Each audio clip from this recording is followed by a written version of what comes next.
Hello everyone, I'm DJmaintain here on the Kenganda podcast. Yeah. Been living in Kampala for 4 years. Been coming in, actually in a total of 6, but living here for 4, DJ and producer. And life is good. Okay. I like your intro. I just want to say that. That's nice. My name is Racheal Nalumu, Yeah. and how long have I been here? Since 2019. Oh, But I've been wow. visiting since 2013 every year, sometimes twice a year. Yeah. And fully Ugandan and living here. Yeah. Fully you get it. Yeah. Yeah. Hi guys, my name is Joanita Maaya, presenter at Kenganda. Welcome once again to the Repart Podcast. Welcome to Repart Podcast. We discuss issues, affecting the diaspora or happening in the diaspora and Africa, Uganda to be exact. Now, we're talking and we discussed about how someone on the team, we won't mention who, was bullied. See how I'm stretching my neck. Someone was Relieving the bullied tension. and teased. Now, both of you have been in the diaspora for, I think, a good chunk of your life. Now, were you teased as, an African in a foreign country? If I can call it that. Is Caribbean African? Correct me. Is Caribbean African? Well, you came As from. as you're saying it, like face value, no, we're from Caribbean, but heritage wise, Yeah. I'm So you're African. descendants of Africa. I'm descendants of Africans, yeah. So yeah. Yeah, So so as a I'm- descendant, Yeah, I was just trying to be Of a bit. Africa. Yeah, as a descendant of Yeah. Africa, yes. could you tell our viewers some scenarios or circumstances where you were bullied for who you are as a descendant, who you are for your color, your physique, and everything like that? Yeah, so a lot of my bullying came from when I was younger, growing up, was a lot of white people, to be honest. Oh, really? Yeah. Tell us. So it was always you get into an argument, and it was always I sound the way I sound, but I was still getting, well, why don't you go back where you're from, go back to Africa, or they would just assume just certain things about my character just Yeah. based on the color of my skin, and that happened a lot. And you just learn to it's either fight or flight, and I just created I just got a thick skin from it, and I was quite intelligent, so I always had a witty retort for them. So they soon they soon Yeah. backed up. Could you tell us one, is it like a teasing session that stood out to you, some people are born from that teasing. They're like, oh, I remember this. It motivated me. I want to change the world. Like, what's the one thing that happened to you and you're like, wow, that shook something in me? It's like all of a sudden your life starts changing. I think I was in high school, Uh-huh. or secondary school as we call it in London, and in a history class, and I just went off on there was a white kid called David. See, I remember his name. Yeah. That's how bad it was. So You don't David, remember the name of your bully. huh? Sorry, I'm saying you don't forget the name of your bully. Yeah. He wasn't exactly a bully. It was just what he said. And as usual, Black history comes around in a London school, and it's about slavery, because we were nothing before that and nothing after it.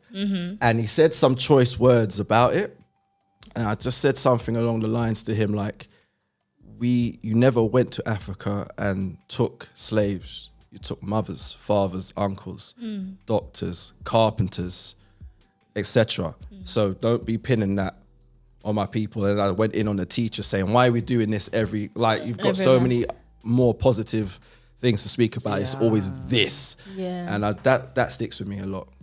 Sticks with me a lot. And I think that changed me, because it made me want to be like a representative for my people, but in a positive way. And so I kind of made it my issue to check people when they said something that was just totally wasn't, true. So yeah.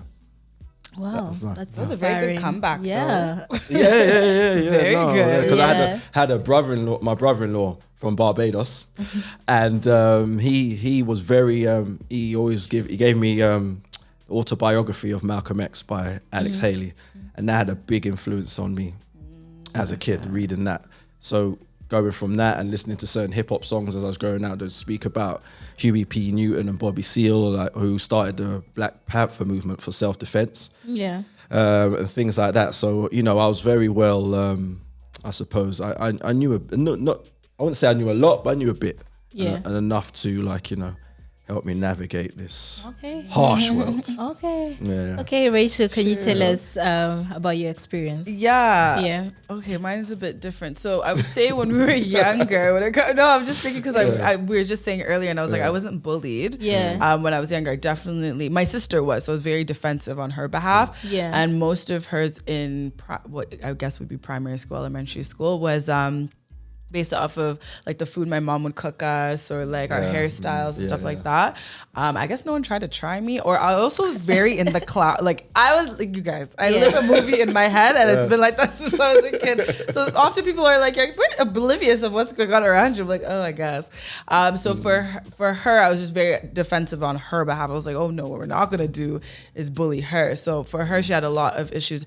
Then in high school, I wouldn't say it was bullying, because like I said, my head is in the cloud. So I think for me, it was just like snarky remarks from people. Yeah. And it wasn't, to me, I hate to say it, I hope no one gets offended, but I really could care less, even growing up, about opinions of white people at all. Mm-hmm. Like I didn't see it. Like it just wasn't even on my radar. However, fellow black people, and like guys like you, so they say like little things just to like, I guess, I don't know how y'all function when you're young. Can you say the famous line that they say? Oh, I don't usually date black girls, but... Yeah. Oh, yeah. Well, I never heard that one, but I got a lot of just like little things of like, oh, but like you're darker, or like little things like that, like your knuckles are darker than mine. And I was like, you're literally half a shade lighter than me. Like, relax. You know what I mean? Like little things like that.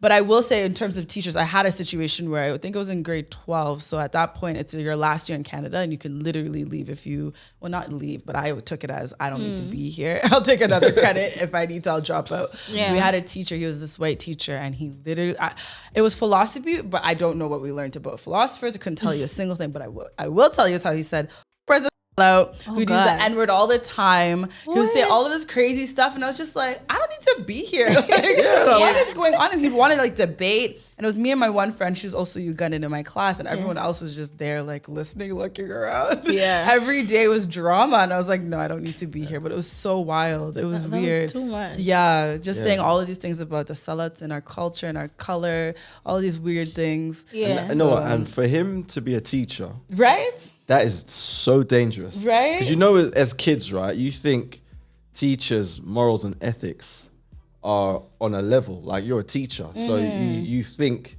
they would try and say the right thing. Yeah. Very rarely. When I look back on my schooling, very rarely they did. Yeah, actually. And I think that is a problem. It's a problem, and such a beautiful class, like philosophy. You could actually teach children how to think outside of the box, really like expand their mind. Yeah. Nothing. Nothing. He wanted to debate with you. Oh, sorry, because I got to say it before I forget it. Yeah. But I remember the one time I was in history class, and it was an Irish teacher, and he taught, I suppose, without him actually knowing it, he taught me about critical thinking. And he was talking about, I can't remember what war it is, like I zoned out, but I think one of them, World War I or II. Okay. Treaty of Versailles, I think it might have been World War II. And he actually told us that trial wasn't fair. And like in school, it's Nazis are their enemy. Yeah. It's like pounded into you, Winston Churchill. For me to have a teacher stand up, tell us the Treaty of Versailles wasn't fair, and then break it down as to why it wasn't, and make you think about it. Like, wow, made me think about, okay, what is media? Like, are they trying to report the correct thing? Are they trying to, or are they just picking agenda? Yeah. And as a kid, that was so powerful for me. Yeah. So they're beautiful. Like I've actually, if I had that experience. Yeah, but that was one in my whole schooling. That was one. Yeah. And then what happened? The assessors came round, saw him teaching, and poached him. What? Oh, wow. That he was that good. And he actually told us, he's like, I'm out of here. I'm so good. They came to look at you, but they took me. See ya. He was a good teacher. That's hilarious. So that would have been, if he was coming from a perspective of that, of being like, as a white man, and literally bum F nowhere. I don't want y'all to get copyright, whatever infringements from YouTube. But middle of nowhere would have been a great teaching opportunity with 2 students who not only are Black but African and getting a perspective on various topics. But no, I think he took a weird approach. I don't know if he I think it was a jealous approach. Yeah, I guess someone that's successful. Oh, she's a sellout. She couldn't have done it because she's a hard worker. She's talented. Yeah. Oh, she's as a Black dark-skinned woman. It was weird. Yeah. Ridiculous. Yeah. Now, when you were teased or bullied, or when someone had like a snarky comment or something like that, do you think you were kids at that time? Yeah. Like, does it like disturb your mind or your thinking to think, how does this kid know these snarky comments? Like, do they get it from the parents? Are they watching it somewhere? Do you ever wonder where they're getting that hate from? Or do you just be like, oh, he's just a hater? Because they're kids. Kids, I don't think they have the brains to think of such things. People always say it's learned behavior, but then if you're around children enough, especially from the ages of like 2 to 5, they could be in the most loving home, but they'll just see things that are just different from what they've been brought up, and then I guess ways of associating how to speak, and then they all of a sudden start saying things. It may not come from a parent. Like I've started to realize that as I grow up. I'm like, I don't know if it's always because you're in a hateful home. Yeah.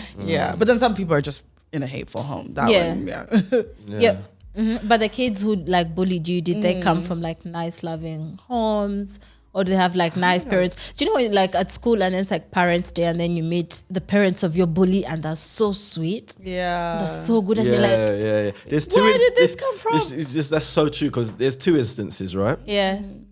You meet the parents, and you're like, right, I know exactly why you are the way you are. And then you meet some and you're like, wow, your parents are lovely. Why are you like this? And maybe it's because also what happens, like when I was younger, my friends were just all across the board.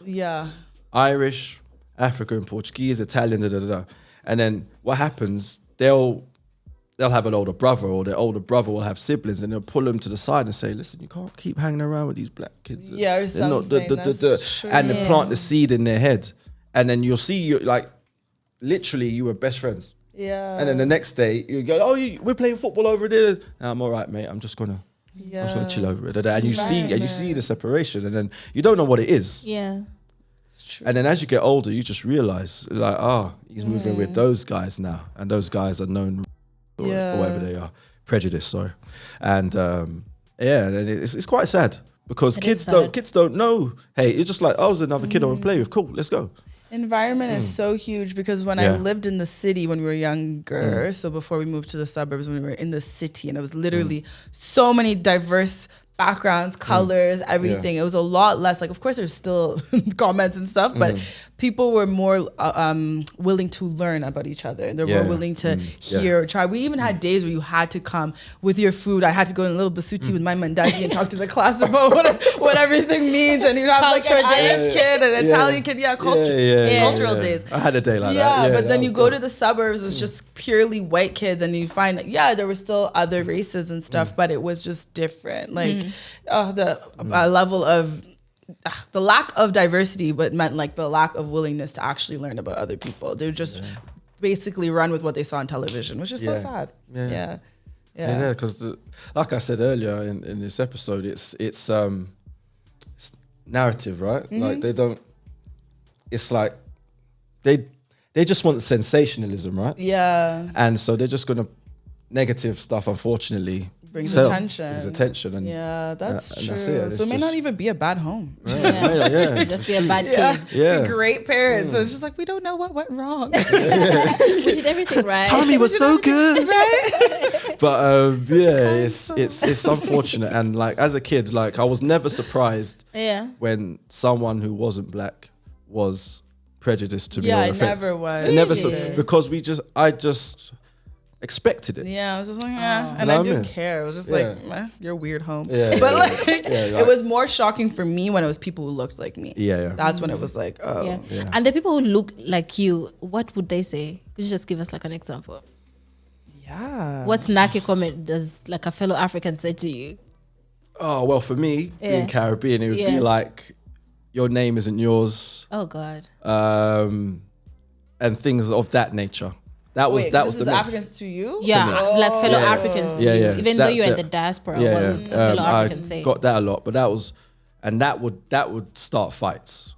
And I just found it unfortunate because I know my DNA is African, straight up. And there's no black Caribbeans. There's Arawaks and Caribs, but so my DNA is African, and so when an African says that to me, I just feel like, well, okay, no, but like, raw, okay, so that's when it bothered me the most. But when it was someone that wasn't black, I was just like, that's all right. no, I mean, my parents schooled me on that. Like, don't let them have power over you, because that's why they're saying it, because they can't get to you. Yeah. So the fallback is something derogatory or the N-word. Because that's the worst thing you can do to someone that's trying to provoke you is not be provoked. Yeah. And they try and fall back on the N-word card. And I just go, please, this is come on, we're calling ourselves that in the rap record. You need to be better than that. Yeah. That would be my response to them. Come with with something better than that. And then they would just, you know what I mean? That's so interesting. No, so I grew up around, so high school, elementary to high school, it was mainly Caribbean. So my little white town, it was literally, so that was where it was my shade. It was a lot of colorism. Then university, I met so many other Africans again, but in a space of now international students and things like that. So when they came, it was a lot of, now it was like my country versus yours. Our food, or your food's bland, or this, that. Does anyone even know where Uganda is? All you're known is for running. I mean, like, it was just so many things. I was like, damn. Can I get a break? And then beautiful women, big foreheads. Like, it was so many, many little things. But that was university. But at that point, it was like, I can laugh at all of this. It's like, it's not that bad. So funny. What about yourself? Funny. Myself. Yeah. Being bullied. I was just bullied one time in primary school. A girl I knew, I lost her rubber, and then she started taking my lunch for the whole term. And I would starve myself and then go back home, and then I was eating. My mom would be like, why are you not eating at school?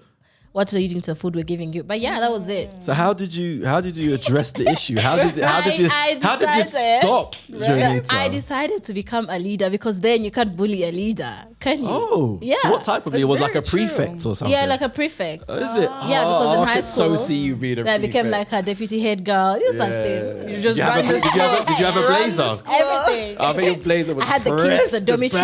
What? That is walk on the left. I had the keys to the storeroom, guys.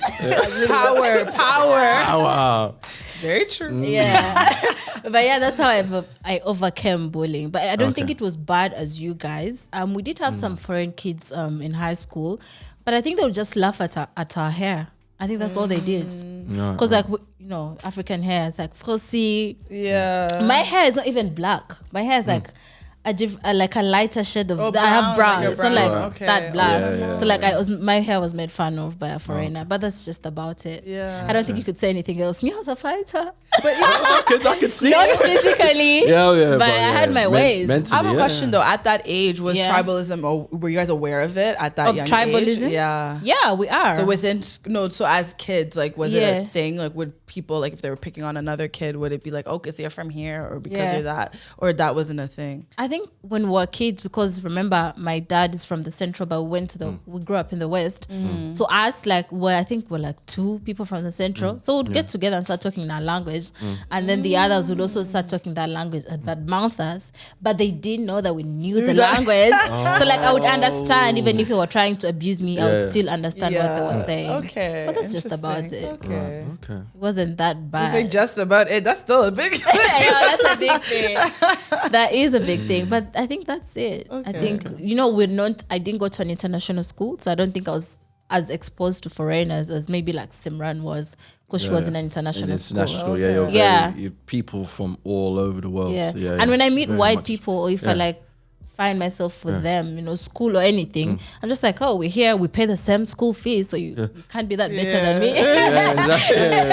We pay the same money. Yeah, exactly. So funny. It's not that big of a deal. Huh? But that's true. Guys, thank you so much. That was enlightening. This is interesting. That got emotional. Real quick. Got real deep, What's that? Teacher's room. But yeah, guys, tell us what you think in the comment section and subscribe to the YouTube channel. Yes, tell please. people where they can find you. Yeah, sure. DJmaintain on all social mediums. There's not many DJmaintains out there, so you can find me via Google, all that good stuff. Yeah. Mixes, productions, where I'm DJing at in Kampala. All good. It's all there. Okay. And for me, at Racheal Nalumu on everything, mainly Instagram and YouTube. But YouTube has a lot of informative information. I was trying to put the two together. Whoa. Cool. Anyway, well, it's not your language. So it's language. Dead. True. Pew pew. Anyway, you can find me on those social platforms, and there's a lot going on. So definitely come and check it out. Yeah, guys, thank you. And also follow Kenganda Nation on Instagram, Facebook, and Twitter. We'll see you guys next time. Bye.